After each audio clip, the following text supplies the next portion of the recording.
Hello and welcome back to NewsBridge Global. Today we are discussing one of the most consequential diplomatic gatherings of the year, the Brics foreign ministers meeting which concluded in New Delhi. A meeting that was supposed to project unity ended up doing the exact opposite. When the foreign ministers of 10 BRICS nations assembled at Bharat Mandapam in New Delhi on Thursday, the expectation was a show of solidarity. What the world got instead was a very public falling out, one that may have dealt a serious blow to the bloc's credibility at a moment when it can least afford it.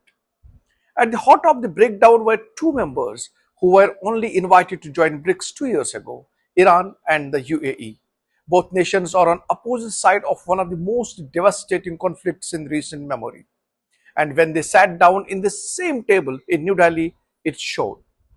India's External Affairs Minister S. Jaishankar opened the meeting with carefully chosen words. He spoke about the maritime security, about the Strait of Hormuz, through which one fifth of the world's oil and gas passes, and about the fragility of the global energy supplies. He said, and I quote, safe and unimpeded maritime flows through international waterways remains vital for global economic well-being. He also reminded the gathering that it is essential for the smooth advancement of BRICS that never members fully appreciate and subscribe to BRICS consensus on various important issues. It was a diplomatic warning shot directed squarely at Iran and the UAE, both of whom joined the bloc in 2024. The message was clear: you are new here and you need to learn how this works. But the warning went unheeded. Iran's Foreign Minister Abbas Araghchi came to a very clear agenda: rally BRICS nations to condemn what he called illegal aggression by United States and Israel against Iran. He was careful in his opening remarks. He didn't name UAE. He said he is holding back for the sake of unity. But what UAE did was exactly opposite. The UAE's Deputy Foreign Minister Khalifa Shaheen Al Marar took to the floor and did the opposite. He named Iran directly and called on the group to condemn Iranian actions. That was the spark. Araghchi asked the chair for the floor, and what followed was a heated back and forth that consumed at the entire three sessions and left the diplomats in the room visibly uncomfortable. Araghchi accused the UAE of allowing American forces to use its military bases, its airspace, and its intelligence infrastructure to strike Iranian territory. He went further, claiming UAE fighter jets had directly participated in attack against Iran, calling Abu Dhabi, in his words, an active partner in aggression. He also pointed out that the UAE never condemned the bombing of a school in Iran's University that killed 170 students on the very first day of the conflict. He stated that Iran has not attacked UAE, only he claimed that US military bases located in the Emirati soil were hit back. UAE hit back, reiterating its call for condemnation of Iran's strikes on energy infrastructure and other facilities across the Gulf region. Other voices tried to cool down. South African Foreign Minister stepped in, urging the group to recognize the war in West Asia does not benefit anyone and must be stopped.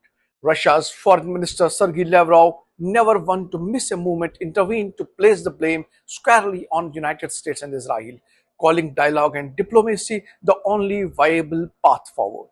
But the damage was done. Neither Iran nor the UAE were willing to back down, and the session ended without resolution.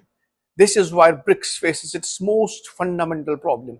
The bloc runs entirely on consensus. Every member effectively holds a veto. And when two members are openly demanding that group condemn each other, there is simply no path to a common statement. One person familiar with the closed-door deliberations summed it up simply: there was an understanding that BRICS is not the platform for mediation in the West Asia conflict. But without mediation and without consensus, there is no joint statement either. This wasn't the first time. Just a week earlier, a BRICS deputy foreign ministers meeting in April collapsed for the exact same reason. Iran and UAE at loggerheads. No communique issued. The pattern is becoming hard to ignore. The world was watching, and the reactions were swift. Western commentators were quick to point out the irony: a bloc that has long marketed itself as a united front against Western dominance was unable to agree on a single page of common text. Analysts noted that Iran-UAE fault lines reflect deeper structural flaws in Brics. Adding a member with active opposing grievances into a consensus driven body, Brics has spent years positioning itself as a powerful alternative to Western led institutions, a voice for the global South, a counterweight to American influence.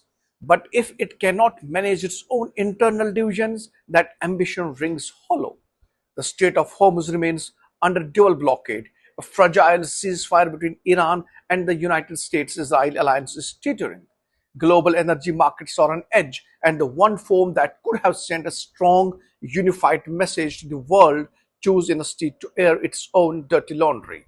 A bloc that cannot agree on a statement is a bloc that cannot speak with one voice, and the bloc that cannot speak with one voice is the one the world will find very hard to take seriously, no matter how many members it adds. This is Newsbridge Global. Stay informed and stay ahead. Thank you.